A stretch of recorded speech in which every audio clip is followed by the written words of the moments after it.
Instituto Bogotano de Corte presenta El Pulso del Corte. Muy buenos días. Saludamos a toda la comunidad del corte que nos está escuchando. El día de hoy los acompañamos Empty Boy, Stinkfish y quien les habla, Disectiva. Buenos días, Stinkfish, Disectiva, y a todos los radioescuchas, un cordial saludo. Hola, muy buenos días a todos en la mesa y a nuestros radioescuchas. Hoy, viernes 8 de marzo de 2019, tenemos el gusto y el honor de realizar la primera emisión del Pulso del Corte, programa de la radio del Instituto Bogotano de Corte, HJBC. En el Pulso del Corte les estaremos contando, semana a semana, las noticias, historias y pormenores del Instituto Bogotano de Corte. Trataremos temas de actualidad y tendremos invitados locales e internacionales que nos ilustrarán sobre su trabajo en este maravilloso mundo.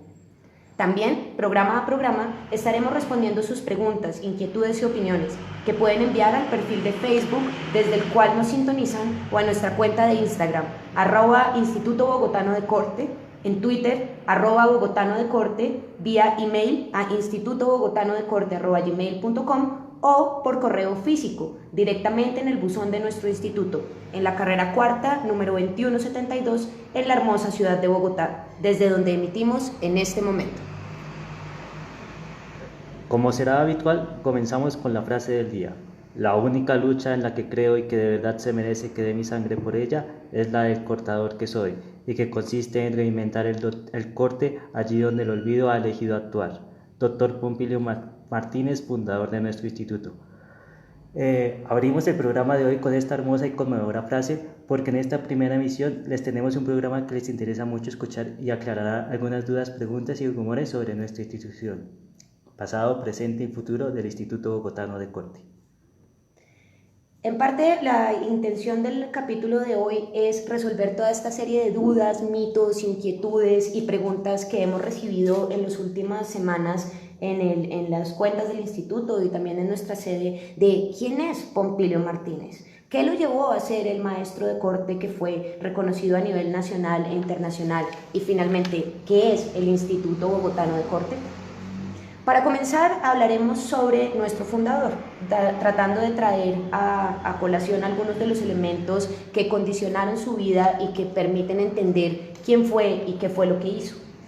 Lo primero es decir que nació en la población de Cajicá, Cundinamarca, una mañana de octubre 29 de 1937.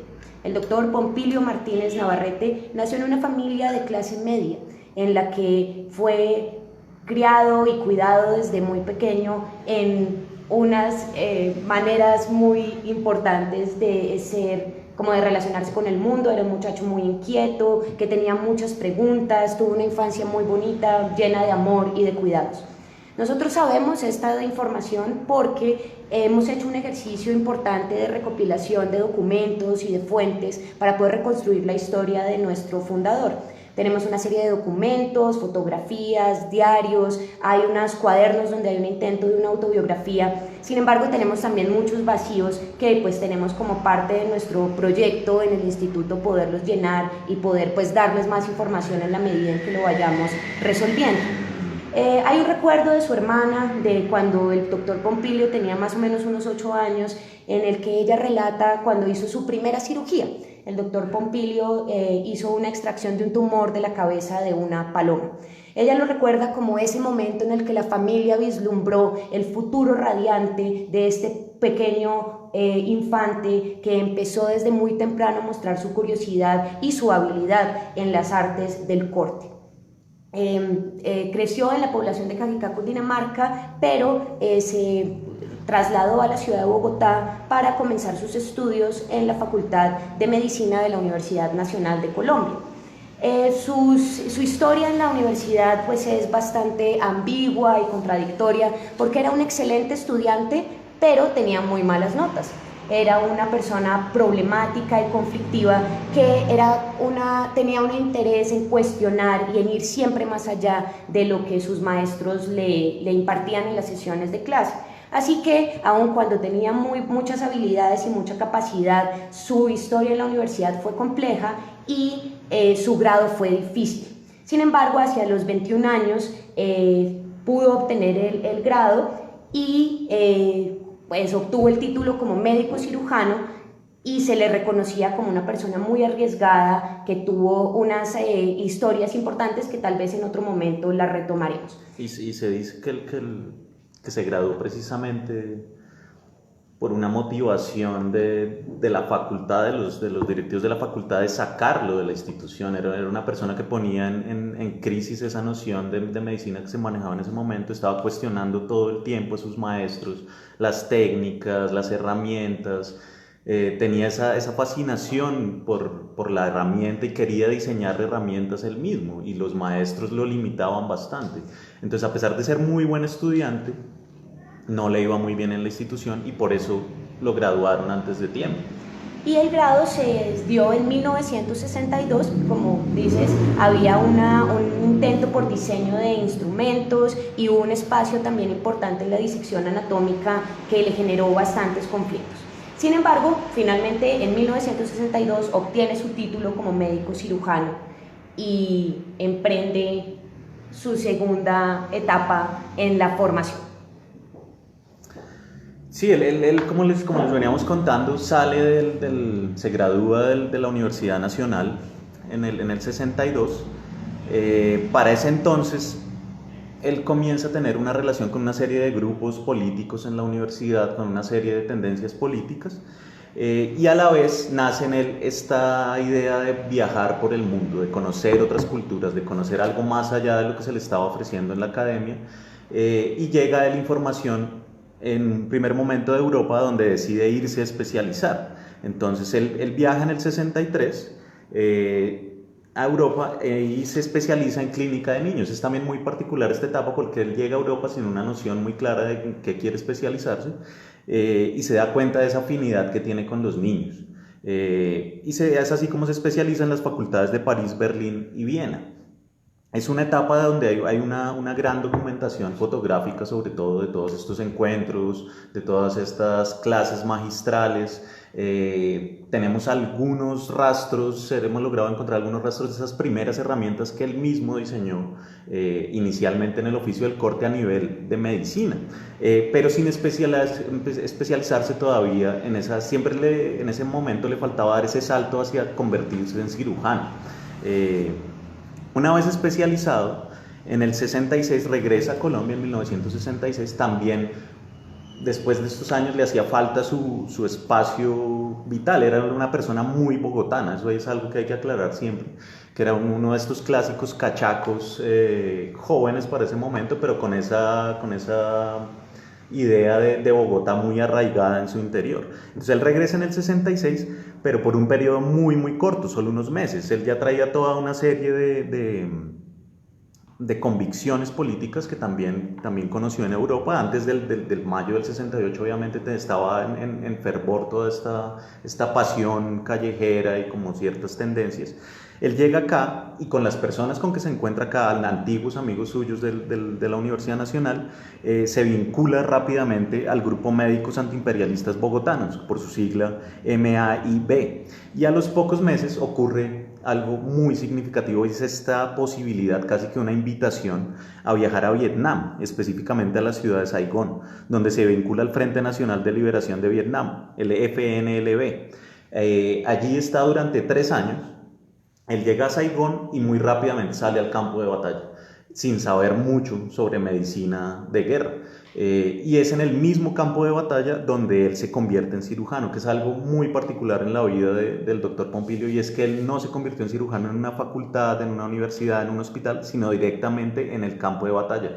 Y de ahí se dice que aparece gran parte de su recursividad. Al estar en el campo de batalla y tener que operar en la misma escena de batalla, él empieza a utilizar toda una serie de utensilios, de herramientas que sacaba del espacio mismo. Entonces se dice que llegó a operar con bambú cortado a mano. Él desarrolló esta técnica de cortar el bambú y crear un escalpelo. Años después, otras personas encontraron estos escalpelos y nos los hicieron llegar. Más adelante haremos un programa especial sobre todas las herramientas que el doctor Pompilio logró diseñar. Es un enigma hasta ahora su intempestivo regreso a Bogotá, ¿sí? Porque digamos que él era una figura ya muy reconocida en en lo que estaba pasando en ese momento en Vietnam, llegó a tener unas facilidades dentro de esa agrupación, tanto así que se convirtió en una persona muy cercana a Ho Chi Minh. Y es un enigma su regreso a Bogotá en diciembre del 69, porque algunas historias que se han logrado recopilar cuentan que fue expulsado por el mismo gobierno naciente de Vietnam al rehusarse a participar en el embalsamamiento de Ho Chi Minh, que murió. Él se había convertido en su médico personal y lo trató durante sus últimos meses de vida. El Ho Chi Minh, como todos sabemos, pues fue víctima de una muy fuerte, fulminante tuberculosis, y el que lo trató fue el doctor Pompilio. Al morir, pues se convirtieron en amigos, al morir Ho Chi Minh, el gobierno decide embalsamarlo para poner su cuerpo en público. Y el doctor Pompilio se rehúsa a participar de este embalsamamiento, ya que el Ho Chi Minh había manifestado públicamente que él quería ser cremado. Para él era muy importante ser cremado al morir. Él se rehúsa y el gobierno lo saca de Vietnam automáticamente. Es lo que se sabe por el momento. Más adelante veremos si encontramos más información sobre esta salida de Vietnam del doctor Pompilio. Cuando regresa a Bogotá en 1970 más o menos, pues aquí las fuentes están un poco más claras porque tenemos algunos registros de su carrera como médico cirujano. Hay dos espacios en los que él se vincula, por una parte en el Hospital San Carlos, donde esa experiencia que tuvo con la tuberculosis en Vietnam es fundamental para fundar el Instituto de Investigaciones Epidemiológicas que funcionó en este hospital durante muchos años. Y por el otro lado, se convierte en profesor de medicina operatoria de la Clínica Pediátrica y Quirúrgica de la Facultad de Medicina de la Universidad Nacional. En este momento, el doctor Pompilio Martínez lidera de una manera muy importante y significativa la Sociedad Colombiana de Cirugía, sobre todo a partir de su experiencia en la guerra, como decías hace un momento, y en este diseño de instrumentos y en las amputaciones, sobre todo, que era un elemento fundamental en la terapéutica que se tenía en el momento. No era mucho lo que se podía hacer más que cortar los miembros, y el doctor Pompilio Martínez era realmente muy hábil en estas técnicas que traía desde su viaje a Oriente. Entonces, él empieza a fundar una serie de instituciones vinculadas con la cirugía, vinculadas con la medicina, y se vuelve un personaje muy reconocido y muy importante en el gremio. Hacia 1972 participa de 6 instituciones científicas diferentes, es líder de la Sociedad Colombiana de la Sociedad Colombiana de Cirugía, y empieza a establecer una serie de publicaciones y de congresos y de eventos públicos de los cuales tenemos registro y por eso sabemos a ciencia cierta lo que pasaba en esos momentos. La experiencia en Europa, la experiencia en Asia, lo hacía un personaje de talla internacional muy reconocido y al que se le creía firmemente como un maestro y una inspiración en el arte de la cirugía. Sin embargo, en 1973, en el Hospital San Juan de Dios, realizó la primera operación de extracción de un marcapasos en corazón. Este evento fue muy significativo en su vida, precisamente por su terquedad y por su empecinamiento en que él la podía realizar con un instrumento diseñado por él mismo, y el jefe clínico del hospital no le permitió hacer la cirugía. Sin embargo, el doctor Pompilio Martínez hizo caso omiso, se encerró en el quirófano, él y 2 asistentes, e hizo la cirugía sin autorización. Él estaba convencido de que podía realizar la extracción sin ningún problema. En efecto lo hizo. Esta cirugía tenemos unas fotografías, digamos, que la documentan, y cuando salió del quirófano pues tuvo que enfrentar al consejo médico compuesto por varios de los que habían sido sus profesores en la universidad cuando él había estudiado años antes, y por un grupo de pares y de colegas como de su misma edad, que contundente y radicalmente decidieron que esa afrenta a la autoridad no podía ser aceptada, sobre todo bajo la construcción de un argumento que ellos dijeron que el corazón no se podía operar 2 veces porque era la sede del alma y esto generaba un conflicto espiritual en el individuo que había sido operado. El doctor Pompilio trató de defenderse pues de varias maneras, pero la gota que derramó el vaso fue que el enfermo falleció 38 horas después de la cirugía. Cuando el enfermo falleció, el hospital de inmediato expulsó al doctor Pompilio de las salas de cirugía y le hizo un retiro temporal de la tarjeta que lo acreditaba como profesional en salud. retiro temporal que se volvió definitivo, él nunca recuperó su licencia. Este momento fue un punto de inflexión que prácticamente dividió en dos la historia del doctor Pompilio. Él cayó en una profunda depresión, pues le quitaban como prácticamente su labor, su trabajo, ya no podía ejercer pues lo que le daba sentido a su vida, y además el fallecimiento de este paciente con el que había ya generado un lazo de amistad, no solamente con él sino con su familia, ver pues la tristeza y también sentirse como ese desasosiego por esta academia, esta institución médica que le impedía por temas burocráticos y religiosos llevar a cabo esta operación, pues lo hizo preguntarse de qué iba todo este oficio, y entonces él decide autoexiliarse y salir del país. Él viaja a Asia.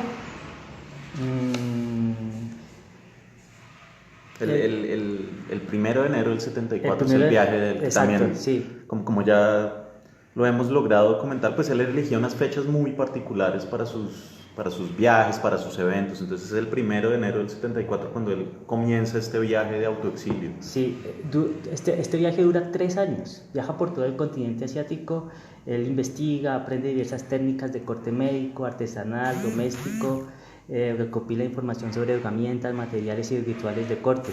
Él se especializa en acupuntura china, tatuaje filipino con espinas de pescado, forja tradicional japonesa de katanas, diseño de bayonetas para kalashnikovs reconstruidos, corte surcoreano de desangramiento en peces venenosos de la bahía de Busan, y finalmente él hace un corto viaje a Europa, más específicamente a España, donde incursiona en el Aizkora Proa. Recordemos que el Aizkora Proa es este deporte vasco que consiste en cortar troncos de madera. Él gana 3 hachas de oro y se convierte en el único deportista no vasco en conseguir esta proeza. Yo he encontrado que cierta información que dice que el doctor Pompilio Martínez es el personaje del hacha en el que sale en la contraportada del álbum Colpe es Colpe de la banda vasca Cortatu. Pues nunca he podido confirmar esta información, no sé qué tan cierto sea, pero sí como he podido compararlo con ciertas fotografías en las que se ve al doctor Pompilio pues practicando este deporte, y pues se asemeja mucho a la imagen de la contraportada. No, y es muy probable porque la banda Cortatu y los hermanos Muguruza se han declarado en múltiples ocasiones fanáticos del doctor Pompilio, precisamente por esa conexión que tuvo muy cercana con la guerra en Vietnam, como su papel fundamental como doctor en el campo de batalla. Ellos en múltiples ocasiones, sobre todo Fermín Muguruza, se ha declarado fanático del legado del doctor Pompilio Martínez. Y hay algunas canciones donde también, pues a nivel personal, yo creo que ellos hablan sobre la figura sin citarlo puntualmente, ellos hablan sobre el doctor Pompilio. Sí, y aquí pues después de esto termina pues su viaje, su exilio, y pues decide volver. Ya siente que su tiempo por fuera del país ha terminado, y él decide volver a Bogotá en enero del 77, y el 26 de marzo de ese mismo año, pues tras una serie de revelaciones y ya después de la búsqueda espiritual que había realizado, él encuentra una cuchilla dorada justo enfrente de casa, de la casa de su mamá, de su madre, al salir temprano en la mañana. Y luego pues en su paseo matutino, él se da cuenta que la antigua fábrica de escalpelos del barrio Santa Fe, donde pues él se abastecía en sus épocas de estudiante de medicina, pues había cerrado, había quebrado. Entonces él ve que este edificio se encuentra en alquiler y decide alquilar el lugar y decide fundar el Instituto Bogotano de Corte. Y ahí hay dos cosas, no sé si tú quieres decir algo, pero hay dos cosas que son muy importantes, ¿no? Esta cuchilla dorada precisamente es la cuchilla que da origen a la famosa cuchilla magnética que circuló en el manual de Stencil, que más adelante vamos a hacer en la versión de lujo. En la versión limitada Sí. del manual de Stencil, que más adelante vamos a hablar sobre eso.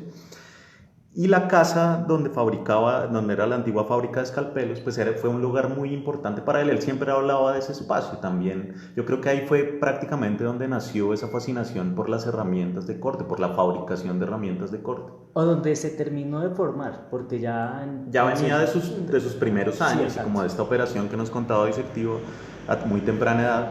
Pero yo creo que entrar a esa fábrica y ver cómo se hacían las herramientas, el estudio que había que tener para hacerlas, fue lo que creó esa fascinación en él por el corte.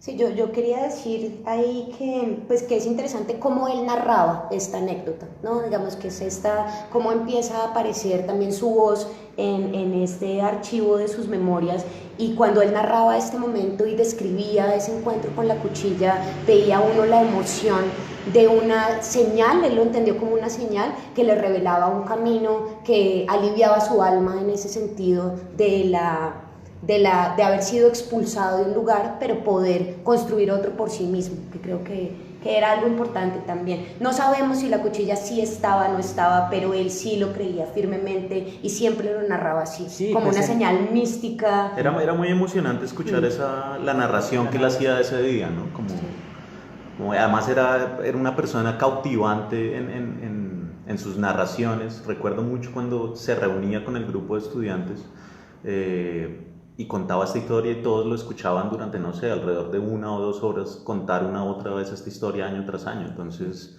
sí, creo que para todos es muy significativa esa parte de la historia del instituto y del mismo doctor. Y bueno, digamos que en esta fecha él tiene esa revelación el 26 de marzo, él toma en arriendo automáticamente la casa, ¿sí? Se da cuenta que está en arriendo, toma la casa en arriendo automáticamente y decide fundar ahí el instituto. Y la fundación del instituto una vez escoge una fecha muy emblemática, que es el 9 de abril de 1977. ¿Sí? Como todos sabemos, pues el 9 de abril tiene toda esta connotación histórica, no solo a nivel colombiano, sino a nivel bogotano específicamente.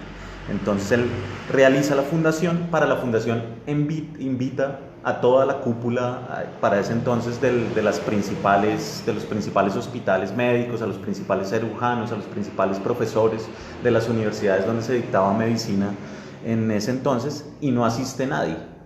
¿Sí? Eso lo marca él bastante en su lógica de academia, pero a la vez él hace una promoción en el mismo barrio Santa Fe, en el entonces glorioso barrio Santa Fe. Él hace una promoción del instituto días antes de su fundación, y llegan unas personas muy particulares a esa fundación, que son las siguientes. Pues que creo que hay un punto que es importante, y es que a quien él contrata para hacer la difusión y los carteles para divulgar la apertura del instituto es Rogelio Zapata, un avisero que tenía su local en el barrio y que era un rotulador en ese momento, y casualmente, o pues de manera muy significativa, es una de esas primeras personas que llegan al día de la inauguración.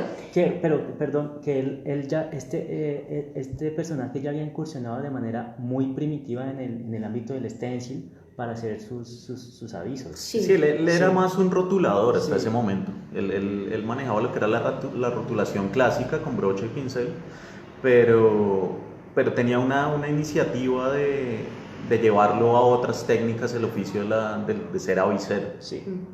Pero pues Rogelio Zapata fue una de las personas. Dentro de los archivos y los registros que tenemos de ese día, efectivamente no llegó ninguno de los profesores ni maestros de las escuelas de medicina, sus colegas, por ponerlo de cierta manera, pero sí llegaron 5 estudiantes de medicina, un carnicero del barrio Santa Fe, 2 aprendices de peluquería, un zapatero, Rogelio Zapata, el avisero, y una costurera, pues yo la recuerdo particularmente, la profesora Mariela Restrepo, que después pues, se vinculó de manera muy importante como docente del instituto.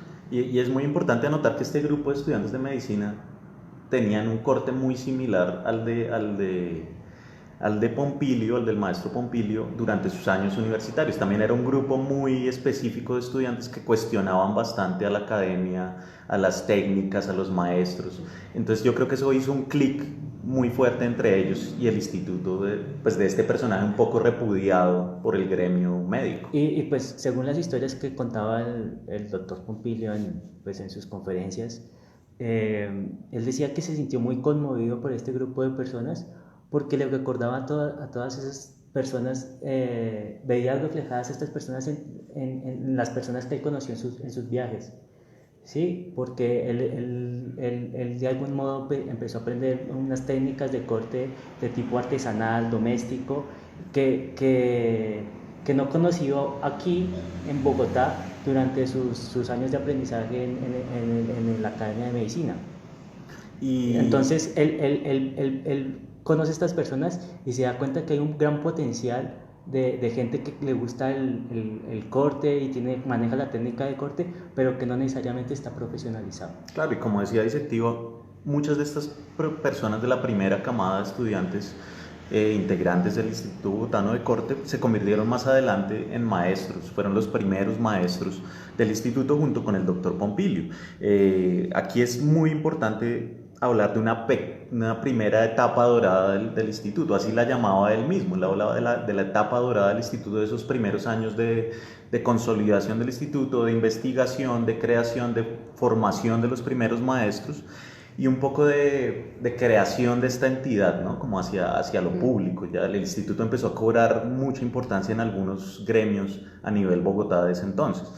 Y creo que hay algo ahí importante y es la dinámica que se establece desde el intercambio, porque el doctor Martínez se da cuenta que él también aprende de estas personas. Entonces, digamos, el instituto siempre se mantuvo desde el día en que se fundó como un instituto gratuito, digamos, no había un costo para poder estudiar en él, pero sí había unas dinámicas de intercambio. Digamos, no era que fuera simplemente el ejercicio de ir, sino que se estableció esa dinámica de trueque y de intercambio como un mecanismo de no cobrar y de no participar desde allí como en el sistema, sino más bien de construir otro tipo de lógicas para poder mantenerse y seguir funcionando.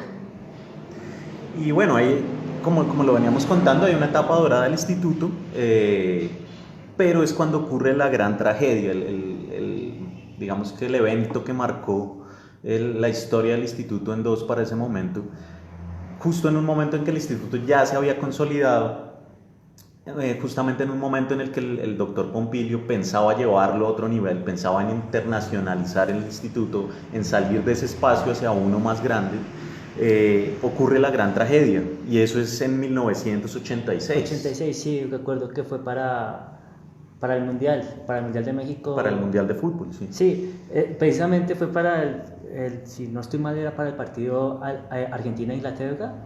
Fue en el partido Argentina-Inglaterra. Sí, sí. Fue la semifinal, ¿no? Sí, fue la semifinal. Pues como el instituto también estaba conformado por gente pues, de extracción popular, entonces pues eran muy futboleros. Entonces pues el instituto no contaba con un televisor. Entonces dentro del sector del Barrio Santa Fe pues decidieron ir a donde alguien que les prestara uno. El televisor pues era un televisor bastante viejo, tenía algunas fallas, no sabemos bien porque pues no hubo un registro exacto de qué fue lo que sucedió, pero se entiende que mientras estaban viendo el partido el televisor paradójicamente hizo un corto en el instituto y esto generó el incendio. Recordemos que el entrepiso de la casa del instituto era una construcción antigua, clásica del barrio Santa Fe, y estaba hecho de madera. Y eso hizo que se extendieran las llamas muy rápidamente. Sí, claro. Y ahí es muy importante anotar, porque esa historia, si bien no la contó no la contaba totalmente el doctor Pompilio porque le traía gran tristeza, con otras fuentes, con algunos de los maestros que tuvimos la suerte de tener y que sobrevivieron a ese incidente, pues no murió nadie, pero sí fue muy trágico. Algunos de ellos nos contaron en detalle lo que pasó ese día, hasta donde ellos recuerdan, y es obviamente pues el gran partido. Argentina-Inglaterra, ellos estaban en la euforia de esta remontada de Argentina, de la mano de Dios, y cuando ocurre el gol del siglo, el famoso gol del siglo de Maradona, ellos entran en un estado de emoción tal que no controlan lo que pasó en ese momento y no logran apagar el fuego que empezó a consumir la casa. Solo les dio tiempo de salir. De salir y de solo recuperar algunas cosas. La casa se incendió por completo. No, recordaba yo pues con esa tendencia futbolera del primer grupo, no sé si recuerdan esa foto que hay del equipo de fútbol del Instituto Bogotano de Corte, la de la camiseta con el escudo. Con el escudo, con el escudo que hoy en día nos acompaña en la transmisión, es el escudo original que nosotros retomamos otra vez después de una serie de escudos que adornaron las paredes del instituto. Nosotros volvimos al escudo original que se creó precisamente para ese primer equipo del Instituto Bogotano de Corte y que de cierta manera fue un equipo glorioso a nivel local en el barrio Santa Fe. Y ahí cerramos esta parte, ¿no? Como hasta esa tragedia. ¿Ahí qué pasa? A pesar de la tragedia, del gran impacto que causó en los integrantes del instituto y sobre todo en el doctor Pompilio, él decide continuar por el proyecto. Hay una etapa de cierre muy corta, ¿sí? Esto ocurrió en 1986, el incendio. Durante 1985...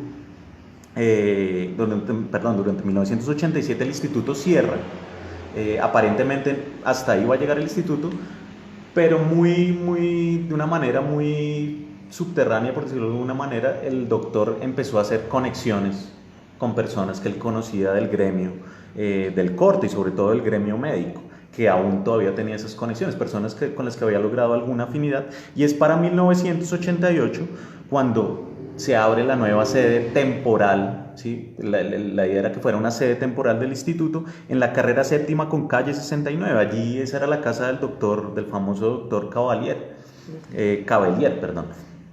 Es esta casa que todavía existe allí. Si ustedes pasan por allí hoy en día, es esta casa esquinera estilo Tudor, muy, muy inglesa, y el doctor Cavalier le cede un espacio temporal al doctor Pompilio Martínez y allí funda temporalmente el nuevo instituto, pues para ese entonces el nuevo Instituto Bogotano de Corte.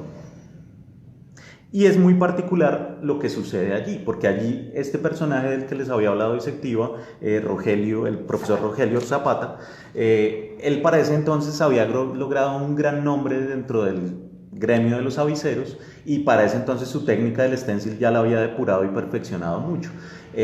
Mientras que el doctor Pompilio se dedicaba a reconstruir el instituto, a buscar nuevos fondos, a buscar nuevos espacios, nuevos estudiantes, el profesor Zapata tomó las riendas del instituto, y eso hizo que el instituto se volcara hacia la técnica del stencil de una manera muy fuerte, no sin olvidar otras técnicas, no sin dejar de lado las otras técnicas, pero sí con un énfasis en stencil muy muy fuerte. También ahí es muy importante lo que sucede cuando llegan estos dos personajes que habitaban Chapinero para esa época, Eduardo Arias y Carl Troller, con el primer fanzine Chapinero, ¿sí? Para hasta ese entonces el doctor tenía una visión un poco cerrada, en mi opinión, sobre las publicaciones que salían y que circulaban dentro del instituto. Él estaba muy enfocado en los libros que venían de otros países, en generar estas publicaciones muy caras de cierta manera. Entonces llegan estos dos personajes un día, por casualidad, a tomar un café en el instituto y le comparten el fanzine Chapinero, pues que como todos sabemos es un ícono de los fanzines a nivel Bogotá. Y ahí en el doctor ahí ocurre algo muy particular, y es como esa idea de crear publicaciones gratuitas y baratas desde el instituto. Entonces se crea la primera fanzinoteca del Instituto Bogotano de Corte en esa sede. Y recordemos que este fue un medio muy importante para el doctor Pompilio, pues el doctor Pompilio no estaba familiarizado con el tema del fanzine, pero esto le ayudó mucho a registrar toda esa información que tenía que ver con el corte, que él recopiló pues a partir de estos estudiantes que llegaron, esta primera generación, y a partir de sus viajes a Asia y Europa, que además era una información que iba de voz a voz, de generación en generación, y que no había un registro como tal él decidió como recopilar todas las memorias y plasmarlo en fanzines y estar distribuyendo esta información. Claro, se convirtió clásica en una de las clases del instituto, una de las maneras de hacer circular la información. Y ahí es donde nace el original Martes de Fanzines. Ahí es donde tiene un día se reúnen, confluyen un montón de personas un martes y deciden crear ese espacio de intercambio y circulación de fanzines, no solo del instituto, no solo de corte, pero sí enfocado en los fanzines. Ahí es donde nace y el cual nosotros retomamos actualmente. Más adelante vamos a hablar un poco sobre el actual Martes de Fanzines. Entonces estaba el profesor Rogelio Zapata, que era más desde esta técnica del stencil, y ahí pues mencionar a la profesora Mariela Restrepo, que habíamos dicho pues ella empieza siendo una costurera con una máquina Singer en el barrio Santa Fe y se vincula de una manera muy activa con el instituto, y esta dinámica, pues su comprensión desde la costura, desde la confección, hace que pues sea quien se encarga de toda la línea editorial de fanzines, de carteles, de publicaciones. Y ahí pues la historia empieza a hacerse más personal, porque es el momento en el que yo entro, digamos, al instituto. Eso es 1996 cuando tú entras. Yo entré en 1996 y de alguna manera es precisamente por esta nueva perspectiva de ediciones baratas y de circulación digamos, masiva.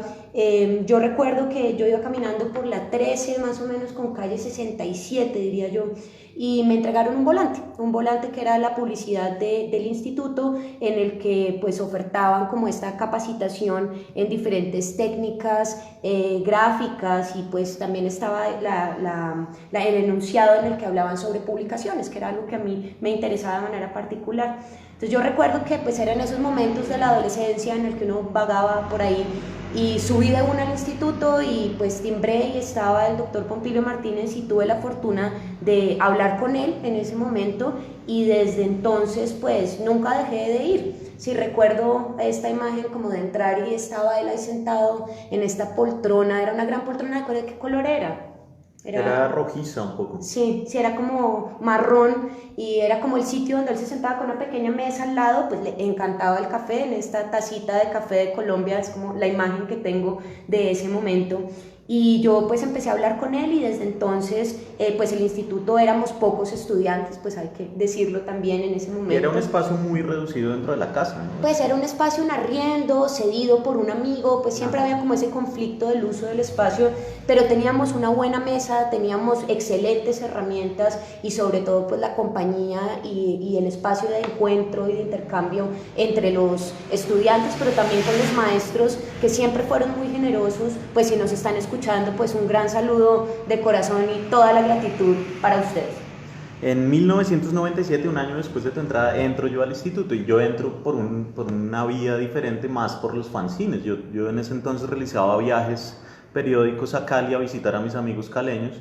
Ellos ya tenían configurada toda una serie de publicaciones tipo fanzines, y en una de ellas fue muy particular que apareciera un pequeño anuncio del Instituto Bogotano de Corte, dentro de esta lógica que el doctor había establecido de intercambio con otras comunidades fanzineras, no solo en Colombia sino en otras partes.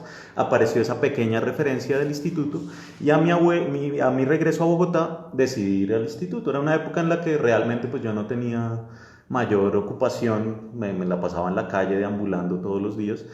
Y fue casi que también una revelación para mí el instituto, encontrar ese espacio de acogida, como tú muy bien lo decías, ese espacio de intercambio, ese espacio de aprendizaje, y me enrolé muy rápido, hice muy rápidamente amigos, y empecé a participar muy rápidamente también en proyectos que se estaban forjando para ese entonces.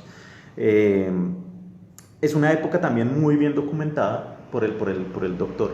Ahí es clave anotar que el doctor tenía una relación con la fotografía muy fuerte. Él cargaba su cámara fotográfica a donde fuera, y estaba todo el tiempo documentando las clases, los ejercicios, los eventos, sus viajes.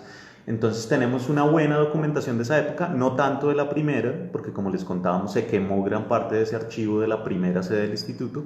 En esta casa sí tenemos una buena documentación que iremos liberando poco a poco en publicaciones y en nuestras redes, que ya algunos conocen. Digamos que esa fue una etapa donde el doctor trató de reconfigurar el instituto, ¿sí? De las cenizas que quedaron de la primera sede, él trató de reconfigurar el instituto, pero realmente nunca lo logró, ¿sí? Digamos que sí se creó una hermandad, se creó una comunidad, salieron varias promociones del instituto, pero el instituto como sede y como entidad nunca se logró reconfigurar. Entonces fueron alrededor de unos 10 años donde se con altas y bajas, ¿no? Como un ir y venir del instituto, que finalmente pues llega a su cierre en el 2008. Sí, antes de eso... Precisamente, yo que fui una generación que entró en el 2004, pues experimenté toda esa decadencia. Pues yo entré particularmente porque venía de una familia de cortadores, familiares habían pasado por el instituto. Pues su hermano. Mi hermano estudió con nosotros. Sí, claro, Sí. él estudió con saludos al hermano de Antiguo. Sí, y entonces pues para mí fue una experiencia agridulce, porque pues me siento orgulloso de haber podido ser una de las últimas, la última generación que participó en el instituto, pero también el no poder experimentar el mismo instituto en su máximo esplendor, como ver toda esa decadencia, también los últimos años del doctor Pompilio, en el que ya pues tuvo que mermar a la frecuencia de las clases porque ya pues, su salud ya estaba afectada, sí. Exacto. Entonces, pues nada, fue interesante poder estudiar con algunas de las eminencias que habían pasado por el instituto, pero pues también fue desafortunado ver todo como la decadencia, los problemas económicos. No contábamos con los mejores materiales, la casa, a pesar de que era de una arquitectura muy bonita, ya pues no se le hacía ningún tipo de mantenimiento, habían goteras, algunos archivos se empezaron a dañar. Sí, exacto. Entonces ya pues tuvo que cerrar. No, y en nuestro caso fue muy particular porque de disectiva se graduó muy rápido, fue como una alumna aventajada. Yo me demoré bastantes años en lograr mi grado. Y recuerdo que cuando MTV entró al instituto yo todavía era estudiante, alcanzamos a compartir como estudiantes y más adelante yo me convertí en maestro del joven MTV. Entonces sí, estoy de acuerdo, fue una etapa triste, pero a la vez también de mucho intercambio. Tal vez también porque siempre se pensó como un sitio provisional, ¿no? Como claro, que nunca se logró salir de esa... Sí, de aquí nos vamos el próximo año, Claro. de aquí en 6 meses, Claro. pero pues se terminó alargando. Exactamente. Como fue algo que se fue dilatando tanto tiempo, al menos en mi generación, era algo que no creíamos que iba a suceder y era que se fuera a acabar. Claro. Porque como habían estado alargando todo esto desde que se había refundado el instituto, pues... Y también fue una época muy convulsa, como ustedes lo recuerdan, en el 2005 ocurrió la falsa beatificación, Claro. la ilegítima beatificación del doctor Pompilio por parte de Juan Pablo II. Ellos dos se habían convertido en muy buenos amigos en la primera etapa del doctor en Europa. Él hizo un viaje de pocos días a Polonia, ahí conoció al joven entonces Juan Pablo II y se volvieron muy amigos y tenían una relación muy cercana por correo. Ellos intercambiaban cartas, de las cuales tenemos algunas copias que se lograron rescatar de esa primera sede. Ellos intercambiaban cartas casi mensualmente. En el 2005 ocurre esta falsa noticia, se libera esta falsa noticia de que el doctor Pompilio había muerto en uno de sus viajes, creo que era a Turquía, a uno de los congresos en Turquía, que había muerto en este viaje. La noticia se riega rápidamente, no sabemos muy bien quién fue el que creó esta falsa noticia. Llega muy rápido a oídos del para entonces ya casi en su último año de vida Juan Pablo II, en su último año de vida, y lo beatifica automáticamente saltando toda la normatividad para beatificar a alguien. Pues decían los chismes que el doctor Pompilio había tatuado a Juan Pablo II y que desde ese tatuaje le había tenido una revelación espiritual. Es una gran leyenda urbana. Sí, pues es eso una gran se leyenda dice urbana. que por eso también es esa beatificación, porque el Papa sí consideraba que había una propiedad curativa de sanación divina en el doctor Martínez. Exacto, pero entonces esos últimos 3 años, del 2005 al 2008, que es el año en que cierra, se convierten en años convulsos religiosamente, políticamente. Había casi que una persecución al doctor y al instituto, ¿sí? Porque muy rápido obviamente se supo que él estaba vivo, que esto había sido ilegítimo, muere el Papa Juan Pablo II y se genera esta gran polémica. Y la relación que tenía el doctor Pompilio con el doctor Cavalier se rompe, sí. se rompe y se vuelve casi que... Empiezan a haber conflictos casi que a diario en la casa misma. Pues porque el doctor Cavalier era católico, apostólico y romano y nunca puede aceptar ni entender pues esto que está sucediendo. Claro. Y como era un espacio cedido en un arriendo pues bastante económico, en una buena negociación que tenían, pues se hace muy difícil pues desde la perspectiva del doctor Cavalier seguir alojando el instituto, y desde la perspectiva del doctor Martínez, que evidentemente era una persona, pues era un ser humano muy dulce y muy cariñoso, pero también era una persona muy difícil. Claro, pues era de muy mal genio. él tenía sus momentos también de... Sí, de pues, era un estallidos personaje de ira. recio cuando así lo ameritaba.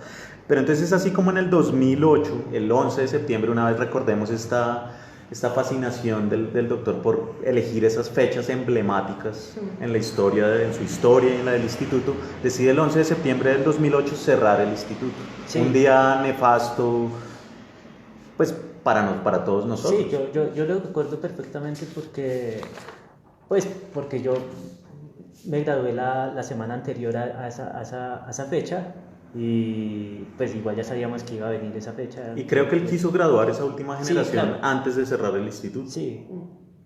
Fue como su último acto pues del instituto. Pero yo quería, ahora que decías, hay algo que pues también es una de esas sospechas y latencias por ahí, y es que pues en la historia del doctor Martínez sí encontramos una serie de códigos secretos, de elementos místicos. Se ha dicho que era parte de la logia masona, se ha dicho que era una persona muy importante además dentro de esta logia, y pues cuando uno revisa su historia sí hay muchos elementos que vale la pena investigar más adelante, pues para ver su participación como en este mundo místico, y pues ver cuál fue su papel realmente dentro de estos grupos. No, y yo creo que es un muy buen tema para tratar en específico en un futuro programa. Vamos a anotarlo de una vez para que no se nos olvide tratar esta relación que él siempre la negó. ¿Sí? A los estudiantes siempre la negó, pero era casi que evidente, sabido que, sí, que él hacía parte de la logia masona bogotana. Cierra el instituto, digamos que ahí es un día clave. El doctor entra ya en una etapa de salud un poco complicada, ¿sí? Desde el 2008 hasta el año pasado, que fue su muerte, él empieza a degenerar lentamente su salud. Nosotros nos dispersamos, las personas que hoy en día estamos hablando en este programa nos dispersamos un poco, cada uno toma su camino sin abandonar la tradición del corte y el oficio del corte, cada uno lo enfoca a su manera. Y durante 10 años nos volvemos a encontrar, pero mínimamente en algunos eventos. Bogotá tiene toda una transformación a nivel de corte, de stencil, de proyectos alrededor de estas técnicas. Y es así como a finales del 2017, si no estoy mal, octubre o noviembre. Octubre.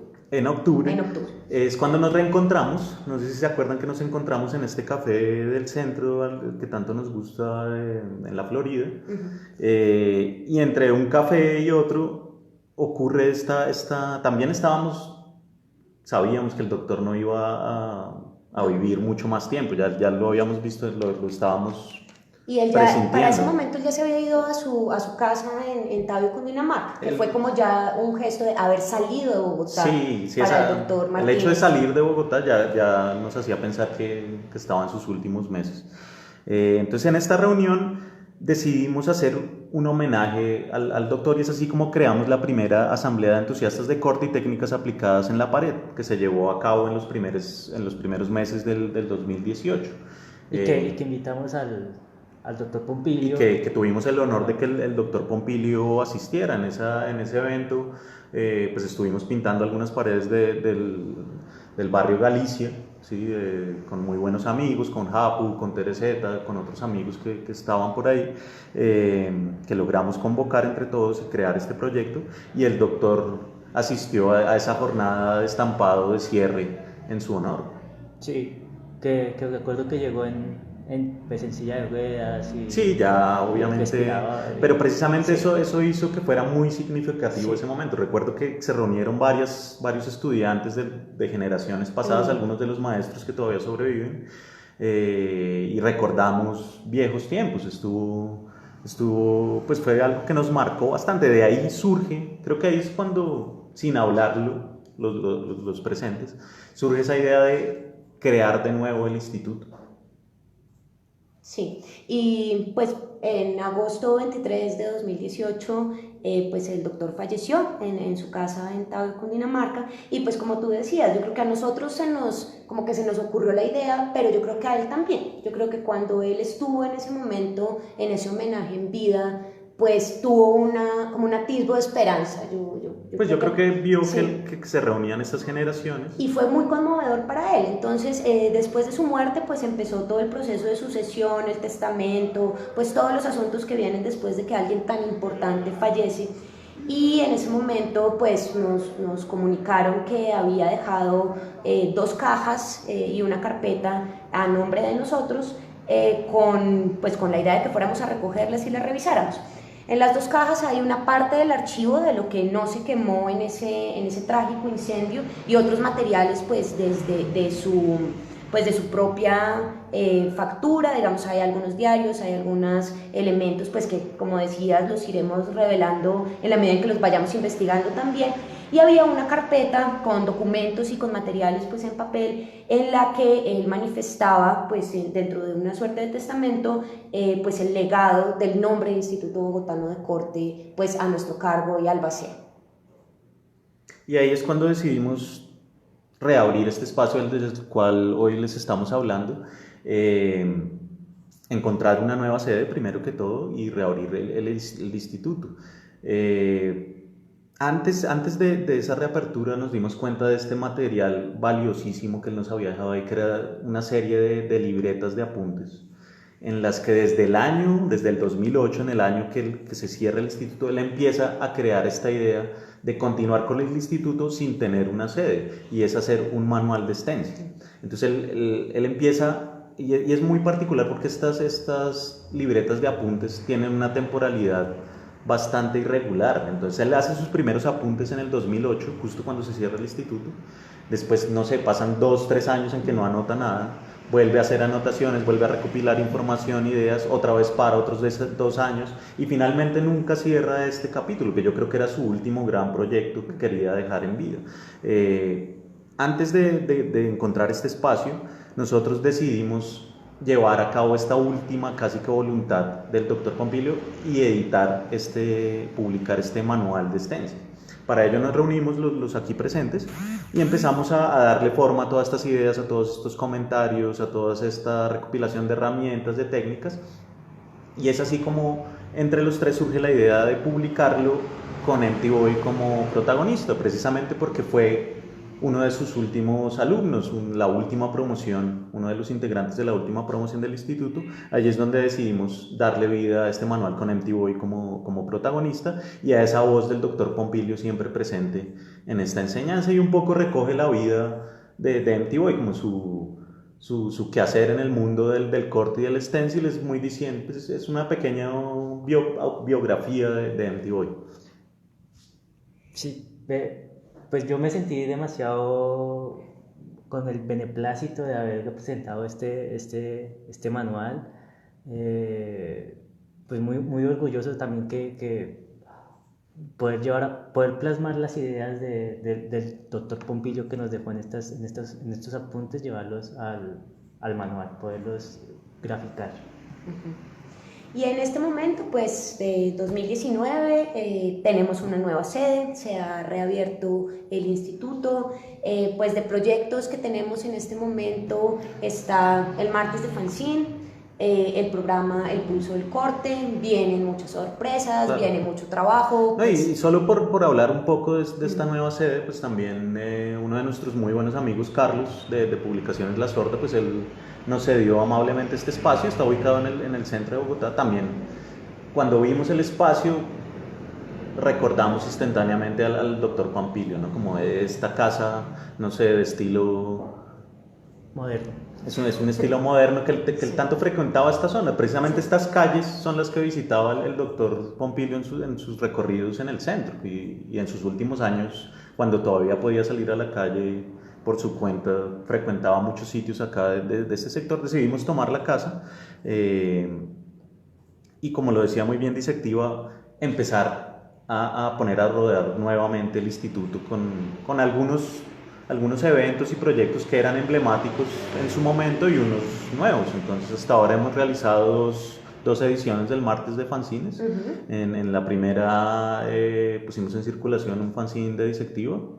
sí, el cirujano ¿Cómo Miguel, es Miguel Cepeda de Santa Cruz, que fue uno de los proyectos que yo trabajé, digamos, fue mi tesis en el instituto, y pues fue como bajo la asesoría del doctor Pompilio, y pues es un material que yo tenía guardado pues desde entonces, habían circulado algunos, pero pues fue un buen momento también para volverlo a circular. Claro, y para la ocasión publicamos la oración del doctor Pompilio, que es una oración que precisamente nos la donaron. Sí, pues después dicen, de su muerte. Pues dicen que era una oración escrita de puño y letra de Juan Pablo II. Pues eso es lo que Exactamente. dicen las habladurías Es otro por ahí. rumor sin confirmar, Sí. de esta estrecha relación que tuvo con el tan amado Papa Juan Pablo II aquí en Colombia, ¿no? Sí. El martes pasado pusimos a circular uno de mis fanzines, el último fanzine del libro de bolsillo número 8. Y este martes que viene, martes 12 de marzo, vamos a poner en circulación de 8 a 9 de la mañana el fanzine debut del joven Empty Boy. Es su primer fanzine, que es muy particular también. No sé por qué nunca antes había publicado un fanzine, si venimos como de esta escuela donde el fanzine era tan fuerte. Yo sé que participó en varios fanzines Sí, claro. de otras personas. Pues como que tenía mucha información recopilada. Soy también un poco como de la escuela del doctor Pompilio, de hacer anotaciones, de ir recopilando, pero nunca me había aventado a publicar, y este martes lo haré por primera vez. Y solo para adelantar un poco de qué trata este fanzine. Bueno, son los últimos días de agosto. Es una serie de noticias acerca de muerte, de corte y desesperación. Esperemos les llegue a todos ustedes este martes, y espero les guste. Ok, Bueno. Y dentro de lo que se viene está también 10 años del proyecto Ánimos.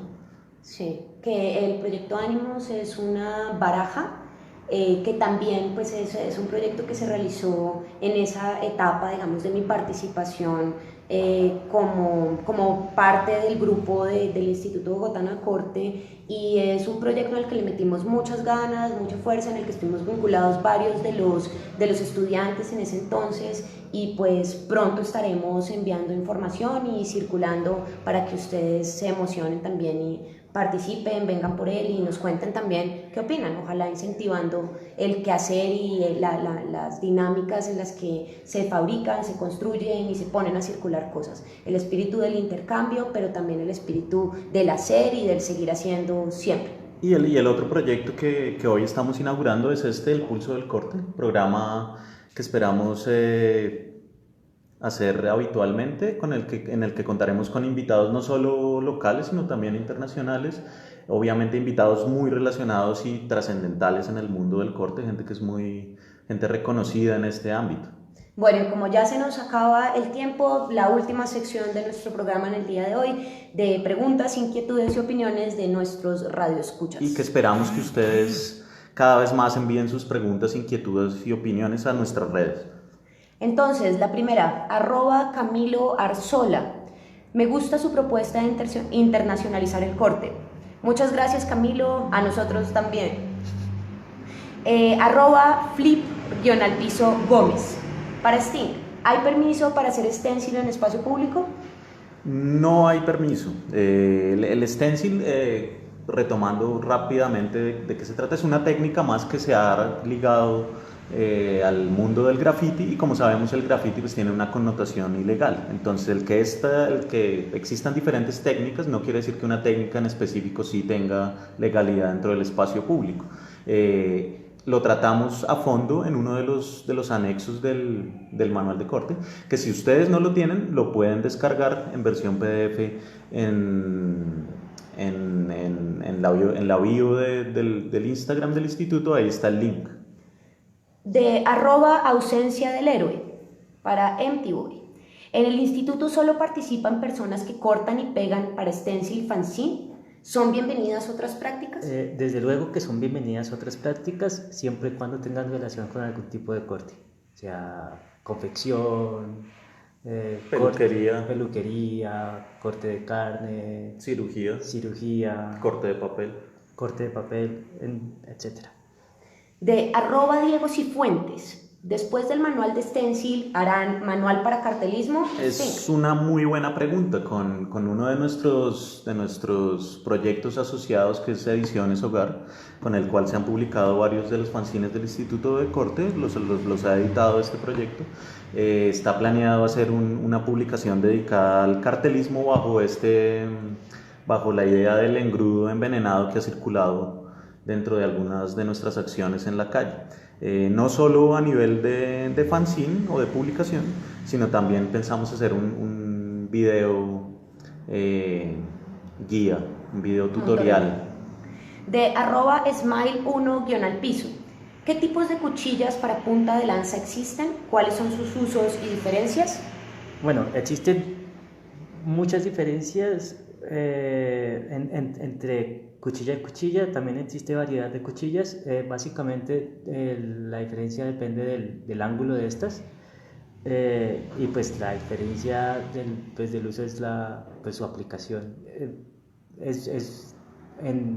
En radio es difícil explicarlo, pero en algún momento haremos una explicación gráfica de esta A mí me parece que también puede ser un tema muy interesante. Sí. Para un futuro programa, hablar en específico sobre cuchillas. El programa que hablamos que les proponía hace un tiempo sobre herramientas en relación a la vida del doctor Pompilio, creo que ahí podríamos tratar a profundidad este tema. Es una muy buena pregunta, la tendremos en cuenta para futuros programas. Vamos ya en nuestra recta final, 2 preguntas. @Francisco Fajardo Gutiérrez. ¿Es común cortar papel, pero se ha cortado usted con papel? Sí, varias veces. De @Cotep, ¿cómo hacer bombing con stencils de más de un pliego? Pues digamos que la lógica del bombing dentro del stencil cambia un poco cuando se lleva a estos formatos un poco más, a formatos mayores del tamaño carta. Yo no hablaría de bombing haciendo formatos medianos y grandes en stencil, porque hay que diseñar una lógica de trabajo donde se toma más tiempo para poner un stencil, ¿sí? A menos de que uno tenga 5 o 6 ayudantes que sostengan el stencil, que pasen las latas, que estén vigilando. Yo no hablaría de bombing con ese tipo de stencil. Se puede pintar ilegal y se puede hacer en diferentes momentos, en repetidas ocasiones, pero sin hablar de bombing. Bien. Creo que eso es todo por la emisión del día de hoy. Queremos recordarles nuestras redes sociales: Instagram @Instituto Bogotano de Corte, Twitter @Bogotano de Corte, nuestro correo electrónico el Instituto Bogotano de Corte @gmail.com, y si usted le gustan las cosas físicas, puede enviarnos algo directamente a nuestro buzón en el instituto, en la carrera cuarta, número 2172. De Bogotá. Perdón. Y a mí me gustaría cerrar esta primera emisión con la frase que caracterizaba al doctor Pompilio cuando cerraba sus discursos: larga vida al corte.